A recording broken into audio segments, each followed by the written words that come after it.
un grano de arena más.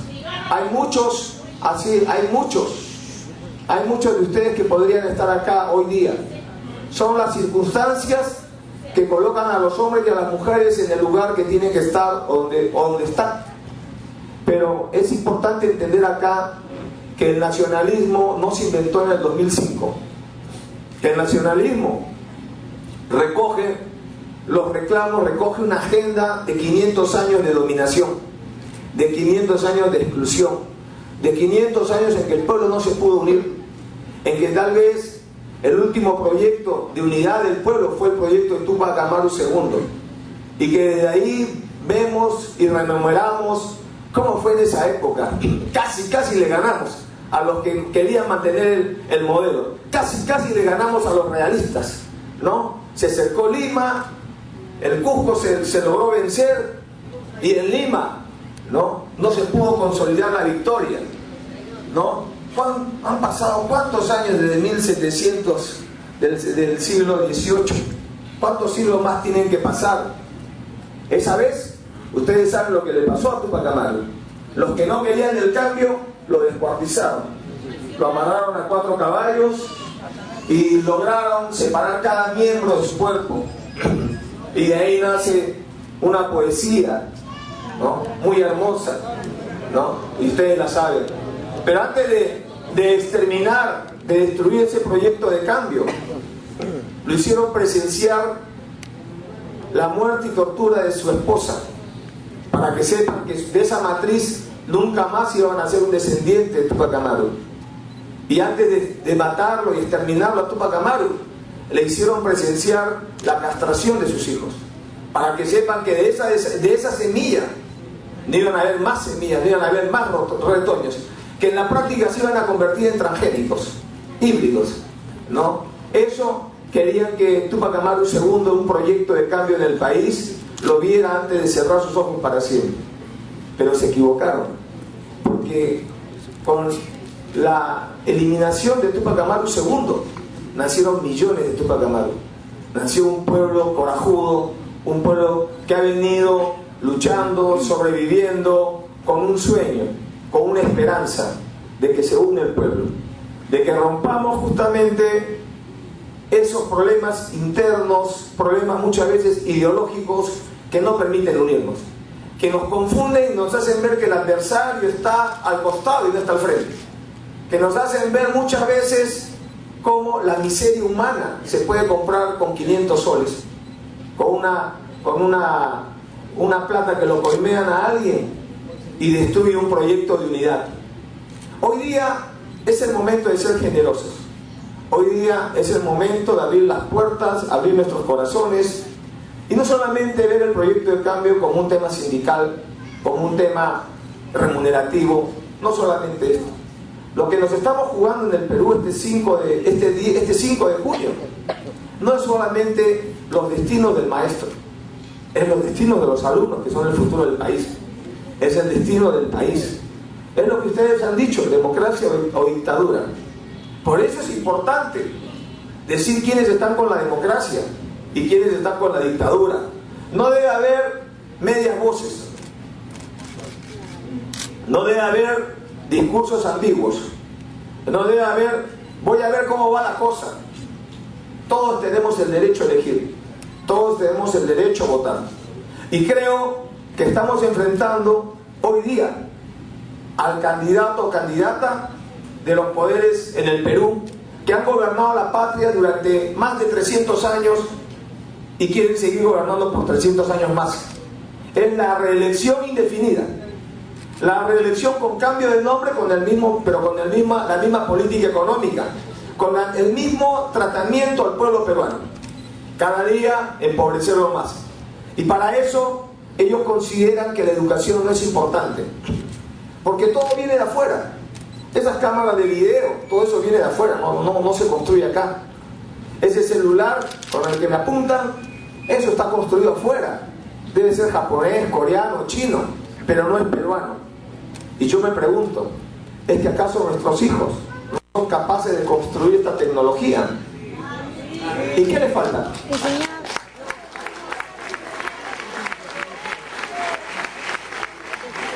¿Qué le falta a la siguiente generación para hacerlo? Una oportunidad. Una oportunidad que no nos la dieron a nuestra generación. A una generación que aprendió a sobrevivir en los cerros. Que ha aprendido y vive ahora con cilindros de agua.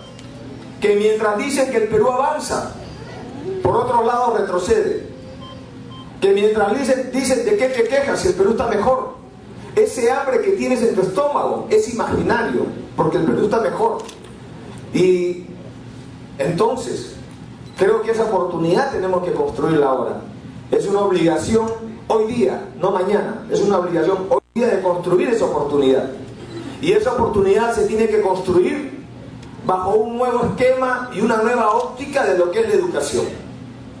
Una educación, como dije, que libera a nuestros hijos de la ignorancia, que permita que un nuevo ciudadano no sobreviva con 10 soles diarios de jornal, trabajando 10 horas diarias o 12 horas diarias a 90 centavos la hora de trabajo, mientras que una gaseosa puede estar en un sol 30. No podemos permitir que se arrolle y se aplaste la inteligencia de millones de jóvenes que hoy día están en el extranjero, peruanos que se fueron por falta de oportunidades. Y hoy día están candidateando a la presidencia de la República esos proyectos que le quitaron la oportunidad a nuestros hijos. Esos proyectos que se inclinan como franeleros ante las mineras, ante los poderes económicos, ante todos los que tienen la plata en el Perú. Hoy día hay que decir basta ya. Hoy día podemos decir basta ya y que ese basta ya se cumpla. Después del 5 de junio podemos gritar lo que quieran, basta ya, pero será solamente ecos de una esperanza que fue cambiada el 5 de junio. Hoy día es la oportunidad que tenemos nosotros de unirnos. Por eso he venido acá a hablar con los maestros. Sí, hay muchas cosas que podría hablarles. La nueva carrera pública magisterial, porque no estamos de acuerdo con esta carrera pública.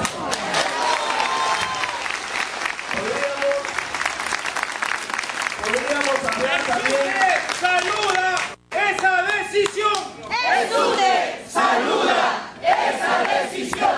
¡Jesús saluda esa decisión!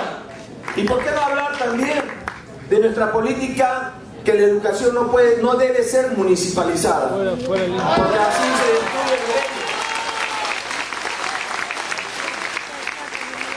¡Hoy está combativo! ¡Jesús está contigo! ¡Hoy está combativo! ¡Jesús está contigo! ¡Hoy está combativo! ¡Jesús está contigo! También podríamos hablar de la necesidad de aumentar los salarios. Todo el mundo aumenta salarios, pero no en la pensionable. No te lo llevas a tu jubilación. Nosotros vamos a aumentar a la pensionable, a ese 0.5%, ese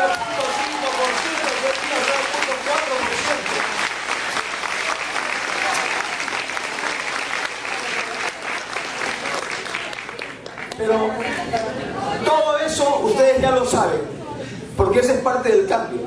Eso es parte del cambio. Lo que tenemos nosotros que asumir es que el compromiso de mejorar la educación para nuestros hijos. Y para eso necesitamos capacitación. Necesitamos la oportunidad no solamente de nuestros hijos, sino los maestros, de capacitarnos, de que el Estado se preocupe en que los maestros cada día tengan más calidad. Por eso, cuando hablamos de becas para estudiantes, yo hablo también de becas para maestros, que vayan a capacitarse al extranjero, a prepararse y vengan a trabajar acá.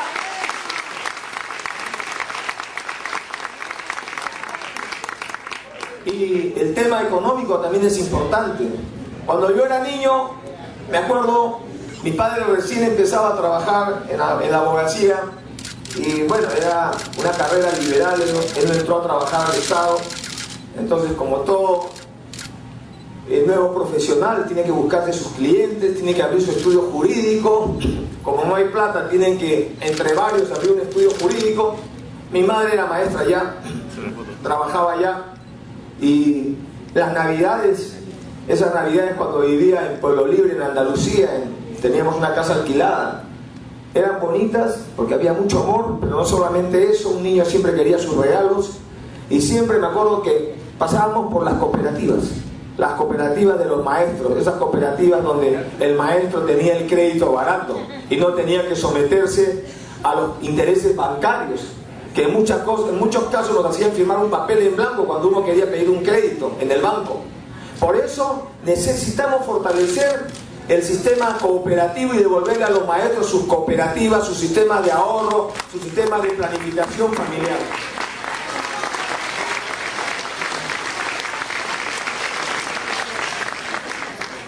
Nos oponemos a lo que es la corrupción. Por eso, esa es una de las fortalezas del proyecto nacionalista, la lucha contra la corrupción. Porque hoy día tenemos de todo. Hoy día, yo les podría contar muchos casos. Hoy día hay muchas universidades que se dedican a construir poder económico y poder político en vez de enseñar a sus alumnos. Muchas universidades que se crean bajo el amparo de la década de los 90, de la corrupción fujimorista, para hacer negocios, comprar partidos políticos, comprar equipos de fútbol, comprar jueces, fiscales, congresistas, mandarlos a ver la existencia del mosquito en Suecia para que no voten en el Congreso por una ley. La Comisión de Educación está plagada, así como moscas detrás de la miel, está plagada por dueños de institutos superiores, de universidades, de franeleros y operadores, de grupos económicos, para hacer que el Congreso no sirva al pueblo peruano, sino sirva solamente a intereses económicos, a permitir que con una ley mi instituto superior se convierta en universidad, y así logro lo que otros dueños, promotores de institutos superiores están luchando día a día, pero no tienen la suerte de ser congresistas. Por eso el Congreso está desprestigiado, por eso que el Congreso parece un supermercado donde ustedes compran de todo, parece un mall donde van y compran todo, y se compra la dignidad, se compran los votos, porque pierden la dignidad y los votos esos tránsfugas, esos miserables que se cambian de bancada, se cambian de camiseta, como si fuera simplemente cambiarse de ropa interior.